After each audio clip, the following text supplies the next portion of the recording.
नमस्कार दोस्तों, स्वागत है आपका टेरेस गार्डन चैनल पर। तो दोस्तों वीडियो की शुरुआत करते हैं हम गुलाब के फूल के साथ में।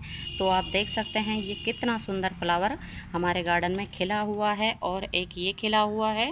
अभी ये पूरी तरह से नहीं खिला है। तो अब आते हैं हम अपने टॉपिक पर।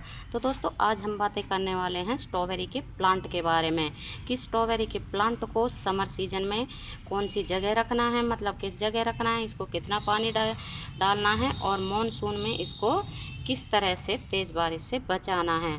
तो दोस्तों स्ट्रॉबेरी का प्लांट एक फ्रूटिंग प्लांट होता है और ये ठंडे इलाकों का प्लांट होता है जहाँ मतलब हमेशा सर्दियाँ पड़ती हैं, मौसम एक जैसा रहता है। तो वहाँ ये प्लांट बहुत ही आसानी से चल जाता है परमानेंट के तौर पर। लेकिन हमारे यहाँ जैसे कि हरियाणा में या राजस्थान में बहुत ही ज़्यादा गर्मियाँ पड़ती हैं समर सीज़न में। तो ऐसी जगह इसको समर सीज़न में बचाना बहुत ही मुश्किल हो जाता है। हमारे पास विंटर सीजन में 10 से 12 प्लांट थे स्ट्रॉबेरी के, लेकिन तेज़ गर्मी के कारण वो सभी ख़राब हो चुके हैं। लेकिन एक प्लांट को हमने बड़ी ही मुश्किल से बचाया है। और अब जैसे कि मॉनसून का महीना शुरू होता है, बरसातें शुरू हो जाती हैं, तो इस प्लांट में नई ग्रोथ शुरू हो जाती है। तो आप देख सकते हैं हमारा प्लांट अब ये बहुत बढ़िया हो गया है। और समर सीजन में तो इसमें एक दो पत्तियां ही बची थी छोटी छोटी सी, और लग रहा था कि ये भी प्लांट मर जाएगा। तो दोस्तों समर सीजन में इस प्लांट को हम ऐसी जगह रखें जहां इसके ऊपर डायरेक्ट सनलाइट बिल्कुल भी ना आए, या फिर आप इस प्लांट को ग्रीन नेट के नीचे भी रख सकते हैं जहां इसके ऊपर छनकर धूप आए, या फिर ऐसी जगह रखें जहां इसके ऊपर सुबह सुबह की 1 से 1.5 घंटे की धूप आए, वो भी निकलती हुई। दोपहर की तेज़ धूप में इसको नहीं रखना है और तेज़ धूप के कारण ये प्लांट ख़राब हो जाता है, क्योंकि ये प्लांट ठंडे इलाकों का प्लांट होता है। और दोस्तों इस प्लांट में जुलाई के महीने में रनर्स निकलते हैं। जैसे कि हमारे पास ये एक प्लांट बचा है और जुलाई के महीने से इसमें रनर्स निकलने शुरू हो गए हैं, तो उससे हमने कई प्लांट और बना लिए हैं। तो आप देख सकते हैं ये प्लांट है, तो इसमें से ये एक रनर्स ये निकला है और उसके बाद एक ये निकला है। इसको भी हमने पॉट में मतलब दबा दिया है, और एक ये निकला है, इसको दबा दिया है, और एक और यहाँ से निकल रहा है। तो इसको भी आप साइड में यहाँ किसी और पॉट में दबा दें या फिर इसी पॉट में दबा दें। फिर इससे क्या होता है, रनर से और भी हमारे कई प्लांट बन जाते हैं। तो दोस्तों समर सीजन में इसमें पानी हमेशा चेक करने के बाद ही डालना है, कि ये नहीं है कि गर्मियां हैं तो इसमें पानी डालते ही रहें, क्योंकि ओवर वाटरिंग से प्लांट ख़राब हो जाता है। और मॉनसून के महीने में इसमें पानी चेक करने के बाद ही डालना है। क्या होता है मॉनसून के महीने में कि लगातार 4-5 दिनों तक बरसात आती रहती है, तो फिर हमारे प्लांट में ओवर वाटरिंग हो जाती है, और ओवर वाटरिंग के कारण बिल्कुल हमारा प्लांट ख़राब हो जाता है। तो बरसातों के टाइम में इस प्लांट को ऐसी जगह रखें हैं जहाँ इसके ऊपर डायरेक्ट मतलब डायरेक्ट बरसात ना पड़े, ज़्यादा पानी हमारे प्लांट में जमा ना हो, क्योंकि ज़्यादा पानी के कारण भी प्लांट ख़राब हो जाता है। और समर सीजन में इसके फर्टिलाइज़र की बात करें तो आप इसमें समर सीजन में केले के छिलके का लिक्विड फर्टिलाइज़र मतलब बनाना पील लिक्विड फर्टिलाइज़र डाल सकते हैं।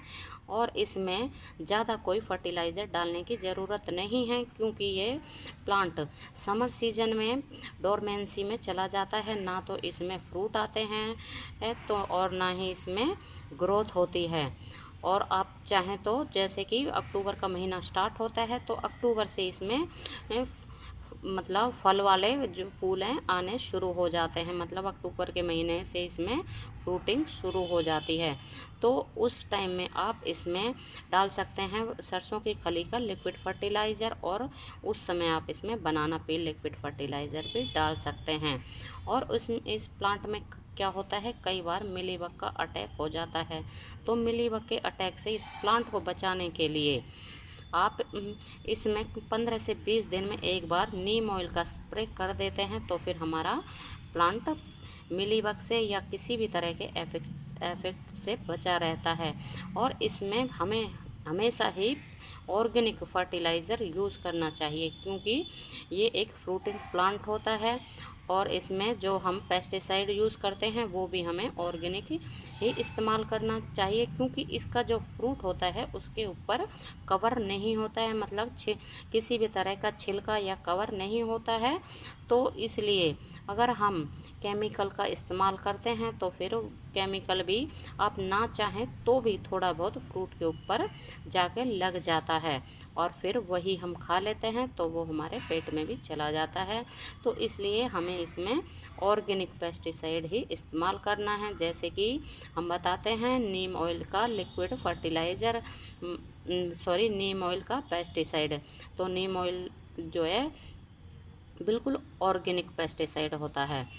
तो दोस्तों इस प्लांट को आप ज़मीन में भी लगा सकते हैं, लेकिन ज़मीन में जब हम इसको लगाते हैं तो जैसे कि ये पेड़ है तो इसके चारों तरफ हमें एक प्लास्टिक की पॉलीथीन बिछानी होती है, क्योंकि जैसे कि अभी बताया है इस इसमें जो फ्रूट आता है उसमें कवर या छिलका नहीं होता है, और अगर जैसे ही फ्रूट धरती को टच करता है तो फिर उस फ्रूट में मिट्टी लग जाती है और फिर वो फ्रूट हमारे खाने के लायक नहीं रहता है और वो मिट्टी में पड़ा रहता है तो वो नीचे से सड़ जाता है। और अगर हम इस तरह से गमले में लगा देते हैं फ्रूट को तो फिर इसमें से एक फ्रूट की जो है स्टिक निकलती है, जैसे फूल आता है या नीचे तो फिर वो धीरे धीरे करके बड़ी हो जाती है उसकी स्टिक, और फिर उसमें से फ्रूट आता है तो वो गमले के मतलब साइड में लटक जाता है। तो इससे क्या होता है कि ये फ्रूट मिट्टी से भी अलग हो जाता है और धरती से भी ऊपर हो जाता है, तो इसलिए वो फ्रूट हमारा ख़राब नहीं हो पाता है। और स्ट्रॉबेरी के प्लांट को आप हैंगिंग बास्केट में भी लगा सकते हैं। हैंगिंग बास्केट में लगाएं तो थोड़ी सी है ना बड़े साइज़ की हैंगिंग बास्केट लें, क्योंकि कई बार अगर हम छोटी हैंगिंग बास्केट ले लेते हैं तो हमारा प्लांट अच्छे से ग्रोथ नहीं कर पाता है। और हैंगिंग बास्केट में लगाना तो ये प्लांट बहुत ही बढ़िया होता है, क्योंकि जब इसमें फ्रूट आता है तो वो चारों तरफ लटक जाते हैं, उसमें ना तो कोई मिट्टी लगती है और ना ही किसी तरह के और भी कीड़े लगते हैं। मतलब हैंगिंग बास्केट में लगा हुआ हमारा प्लांट अच्छा भी बहुत अच्छा सुंदर लगता है और बढ़िया भी रहता है। और हैंगिंग बास्केट में तो इसमें मतलब हैंगिंग बास्केट में जब इस प्लांट को लगाएं तो हैंगिंग बास्केट में हमें थोड़ी सी सॉफ्ट मिट्टी देनी चाहिए, मतलब कि हल्की मिट्टी देनी चाहिए, क्योंकि हैंगिंग बास्केट को हमें लटकाना होता है। और अगर हम स्ट्रॉबेरी के प्लांट के लिए सॉइल मीडिया की बात करें तो इसको बिल्कुल हमें वेल ड्रेन सॉइल में लगाना है, जैसे कि एक हिस्सा गार्डन सॉइल, एक हिस्सा रेत और एक हिस्सा कंपोस्ट या फिर वर्मी कंपोस्ट। तो इस मीडिया में ये प्लांट बहुत ही बढ़िया चलता है। और विंटर सीजन की अगर बात करें तो विंटर सीजन में इस प्लांट को बिल्कुल सनलाइट में रखना है, जितनी भी आपके टेरेस के ऊपर आती है पूरे दिन की सनलाइट में रखना है, क्योंकि वैसे भी विंटर सीजन में तो धूप बहुत ही कम आती है, तो इसलिए विंटर सीजन में इसको पूरे दिन की धूप की ज़रूरत होती है। तो दोस्तों स्ट्रॉबेरी का प्लांट एक बहुत ही बढ़िया फ्रूटिंग प्लांट होता है। इसमें फ्रूट आते हैं और मतलब कि लाल कलर के, स्ट्रॉबेरी लाल कलर की होती है और उसमें सीड भी निकलते हैं। जैसे कि आप चाहें तो इस प्लांट को आप सीड से भी लगा सकते हैं और रनर्स के द्वारा भी लगा सकते हैं, जिस तरह की हमने इसको रनर्स से लगाया है। अगर आपके पास लास्ट ईयर का कोई प्लांट बचा हो तो उसके रनर से भी इस प्लांट को डिवाइड कर सकते हैं, या फिर आप इसकी तैयार पौधा नर्सरी से लाके भी लगा सकते हैं। तो दोस्तों आज के लिए बस इतना ही, फिर मिलते हैं किसी और नई जानकारी के साथ। तब तक के लिए नमस्ते जी, धन्यवाद।